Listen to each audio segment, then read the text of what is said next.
मुझे लगता है भीमराव ने जो बात कही है, जो तर्क दिया है, बिल्कुल उचित है।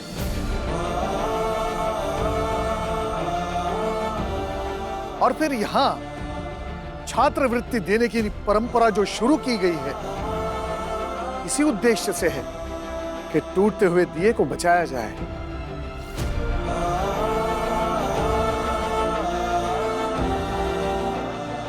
इसीलिए प्रतियोगिता के इस चरण का विजेता भीमराव है।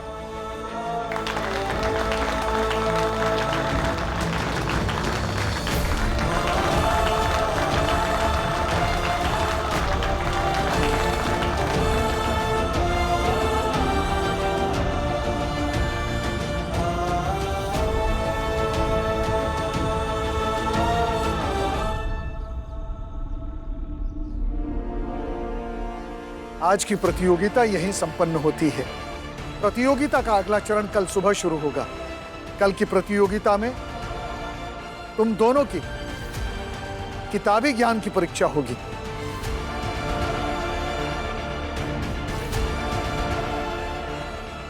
जी महाराज। महाराज की, महाराज की, महाराज की, महाराज की। मेरे ससुराल से एक व्यक्ति खुशखबरी लेकर आया था और मुझे लक्ष्मी के साथ अचानक जाना पड़ा, इसलिए जल्दी जल्दी मैं किसी को बता नहीं पाया। 2-4 दिन में आ जाएंगे हम। तब तक आप सब अपना ख्याल रखिए। और भीम, तुम अपनी प्रतियोगिता पर ध्यान केंद्रित करना और जीतना, क्योंकि जब मैं लौट के आऊं तो तुम्हें कॉलेज जाते हुए देखूं। आनंद।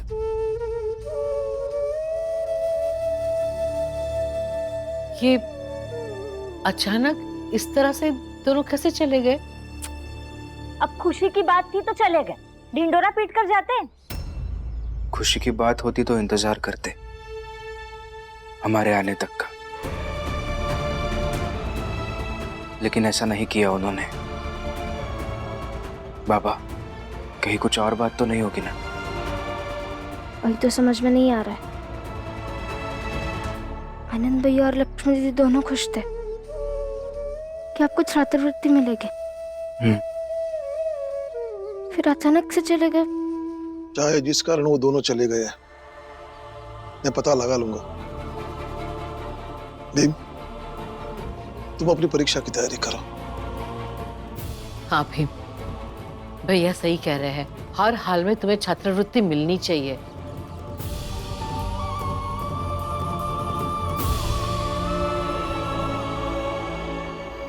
निकुंज जी। ये है वो शिक्षक जिनके बनाए हुए सारे प्रश्नों के उत्तर कल तुम्हें देने होंगे। यही सारे प्रश्न निकुंज को दे दीजिए ताकि वो इसकी तैयारी करे और सारे उत्तर सही दे सके। जी।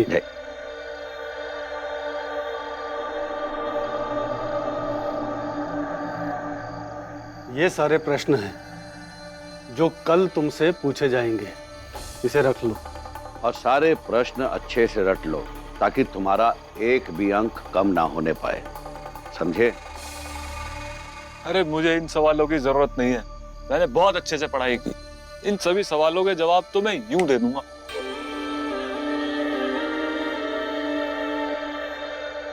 ना समझो तुम निकुंज, यहाँ बात तुम्हारे ज्ञान की लड़ाई की नहीं है, बल्कि लड़ाई है उस भीम की धूर्तता से, उसकी चालाकियों से।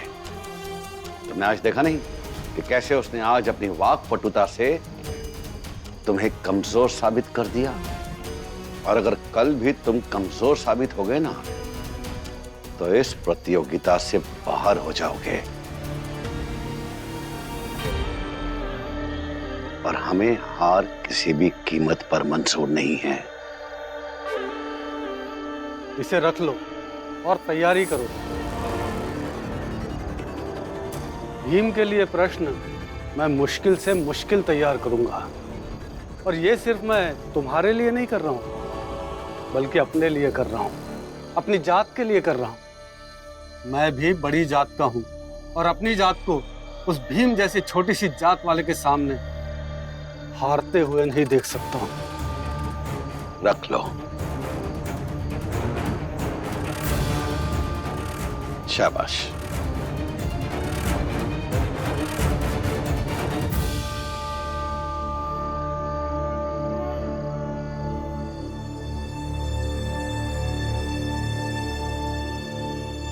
ज्यों तिल माही तेल है, ज्यों चकमक में आग, तेरा साईं तुझ में ही जाग सके तो जाग।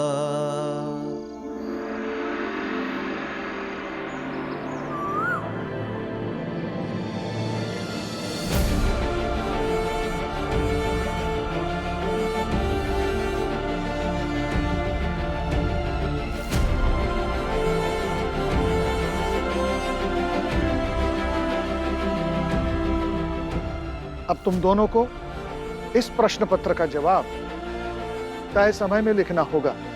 जिसे जितने ज्यादा अंक प्राप्त होंगे वो प्रतियोगिता के इस चरण का विजेता होगा।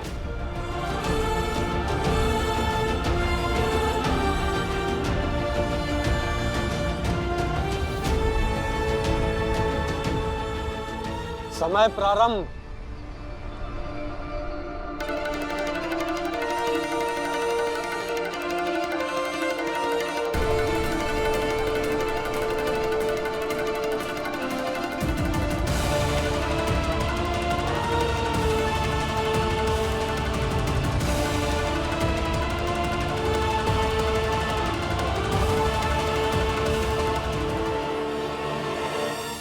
ये सारे प्रश्न हैं जो कल तुमसे पूछे जाएंगे। इसे रख लो और सारे प्रश्न अच्छे से रट लो ताकि तुम्हारा एक भी अंक कम ना होने पाए।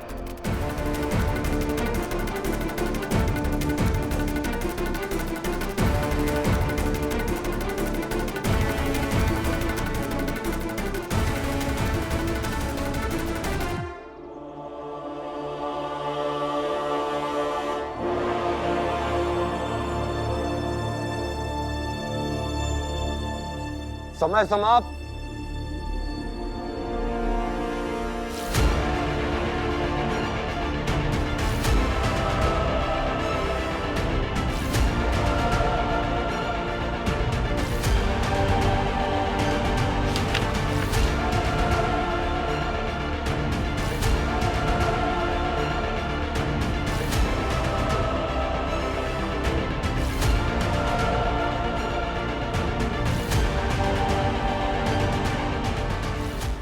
आज्ञा महाराज। दोनों के उत्तर पत्रिकाओं की जांच की जाए और हमें बताया जाए कि 100 में से किसे कितने अंक प्राप्त हुए हैं।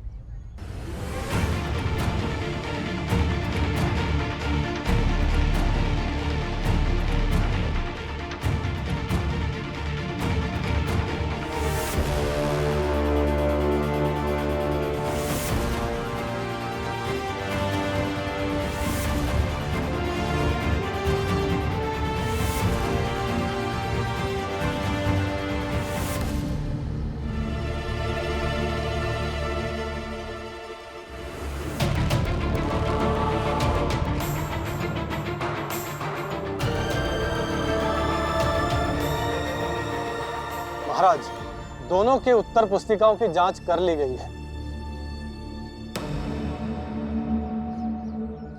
दोनों में से एक को पूरे के पूरे यानी 100 में से 100 अंक प्राप्त हुए हैं।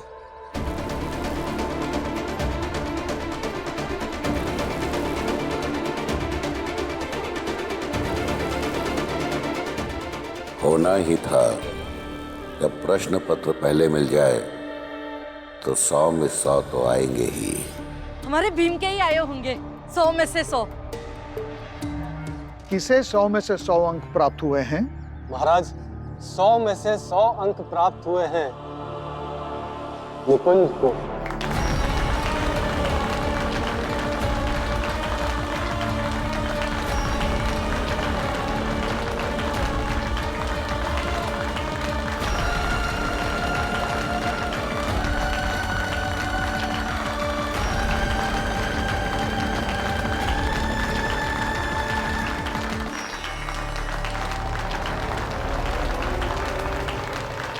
और भीमराव को मिले हैं 98।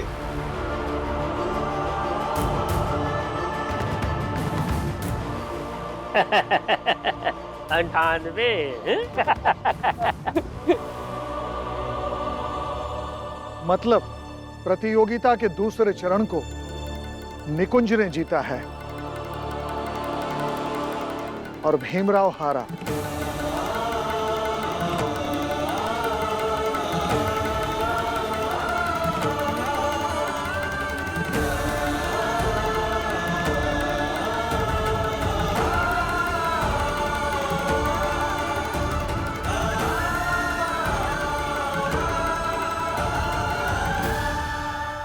प्रतियोगिता का एक चरण भीमराव ने जीता है और एक चरण निकुंज ने।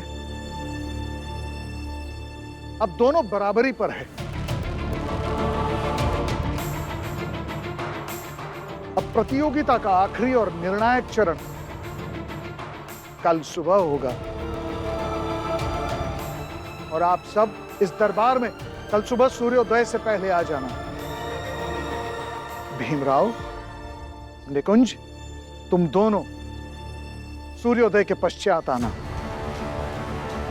जी महाराज। जी महाराज। लेकिन महाराज, आखिरी चरण में होगा क्या? प्रचंड देव, कुछ भी हो सकता है। तुम दोनों तैयार रहना और हां, याद रहे तुम दोनों को अलग अलग और अकेले आना है, किसी के साथ नहीं आओगे। जी।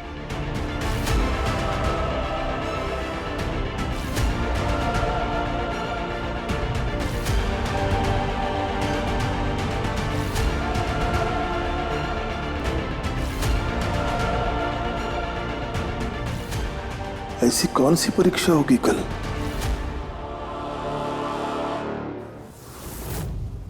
अरे सुन, बाहर आ जल्दी, जल्दी आ जल्दी। क्या हुआ? यहाँ इससे मिल। ये है निकुंज। पता है इसने क्या कमाल किया है? इसने हम ऊंची जात वालों का नाम रोशन किया है। पूछो कैसे? जी कैसे? इसे परीक्षा में 100 में से पूरे 100 अंक हासिल किए हैं।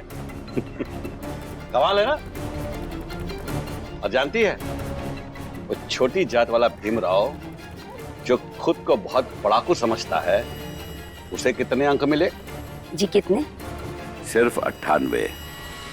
इसे बधाई दो और जाकर अच्छा सा भोजन बनाओ। इसके 100 में से 100 अंक लाने की खुशी में हम साथ में भोजन करेंगे। जा। जी अभी बना कर लाते। लेकिन आपने बधाई नहीं दी मुझे। बिल्कुल सही कहा, बधाई दो इसे। चलो। बधाई क्यों नहीं दी आपको? मैंने आपको बधाई इसलिए नहीं दी क्योंकि बधाई के पात्र आप नहीं हैं। बधाई का पात्र है भीमराव। क्यों? क्या बकवास कर रही है तू? मैं बकवास नहीं कर रही हूँ, मैं बिल्कुल सही कह रही हूँ। बेईमानी से इन्होंने 100 अंक लिए और भीमराव ने ईमानदारी से 98 अंक लिए, और ईमानदारी से लाया हुआ एक अंक भी बेईमानी से लाए गए 100 अंकों पर भी भारी होता है। चुप। मैं तो चुप ही थी और चुपचाप ही अंदर जा रही थी। तेरी जबान बहुत चलने लग गई है। तुझे सबक तो सिखाना ही होगा। क्या कर रहे हैं? छोड़ी छोड़ी। चल। मत मारिए, मत मारिए, मत मारिए। और राम जी बड़ा कहते फिरते थे ना कि मेरा बेटा भीम दुनिया में सबसे पढ़ाकू है। 98 में ही लुढ़क गया और निकुंज ने 100 में 100 लाए। और पता नहीं कि महाराज काल का करवाएंगे, लेकिन वो चाहे जौन करवा, मैं हारेगा तो भीमराव ही। सब लोग सुनिए, कल शाम का भोज सबको मेरी तरफ से। मेरा बेटा जीतेगा तब भी और हारेगा तब भी। वाह, बहुत अच्छी बात है। इन सबको साबित करने के लिए कि आपका बेटा भीम हारने के बाद भी कितना महान है, सबको भोज दीजिए आप। हाँ, है महान। प्रतियोगिता में अंक कम आए उसका मतलब ये नहीं कि वो कमजोर है। और हाँ, कल का दिन अभी बचा हुआ है।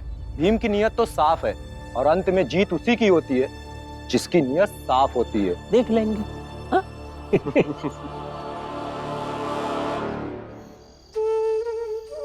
सुना आपने?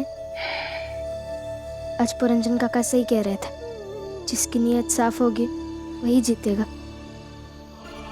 अब से अच्छी नीयत किसी की हो सकती है क्या, जो सिर्फ अपने बारे में ही नहीं बल्कि पूरे समाज के बारे में सोचते हैं? पता नहीं रमा,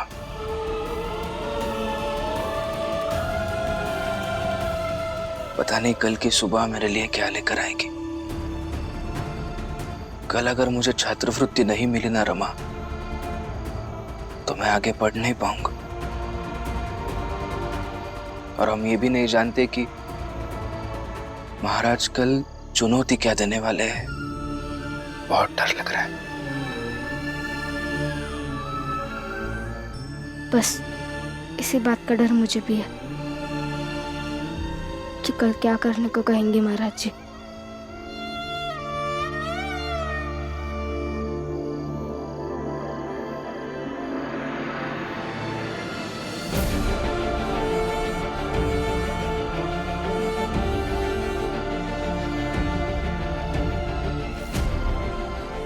सेवक।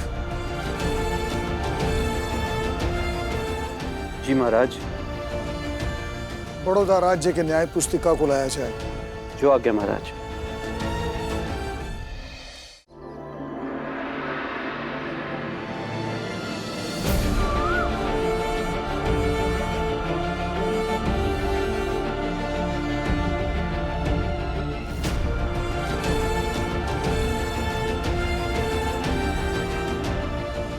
प्रणाम महाराज। आओ निकुंज, उस कुर्सी पर बैठो। जी महाराज। तुम्हारे सामने इस समय बड़ौदा राज्य की नियमावली है। यह हमारे बड़ौदा साम्राज्य का आधार है। इसमें 35 नियम हैं। इन नियमों को ध्यान से पढ़ो, उन्हें याद करो और उसके पश्चात उस पुस्तिका को बंद करके उन नियमों को लिखो। और ये सब कुछ तुम्हें समय की तय सीमा में करना है। जी महाराज।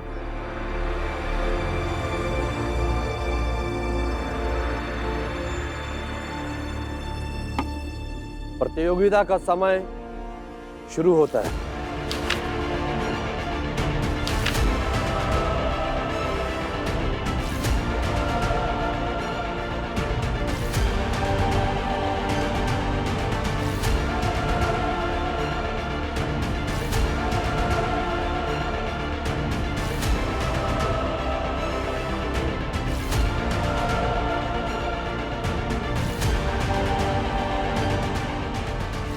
ये भीम कहाँ रह गए?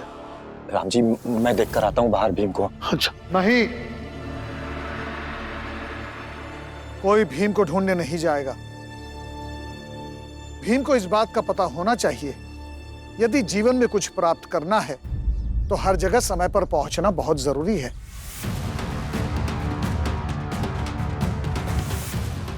भला जो व्यक्ति समय का पाबंद ना हो, वो जीवन में क्या कर सकता है?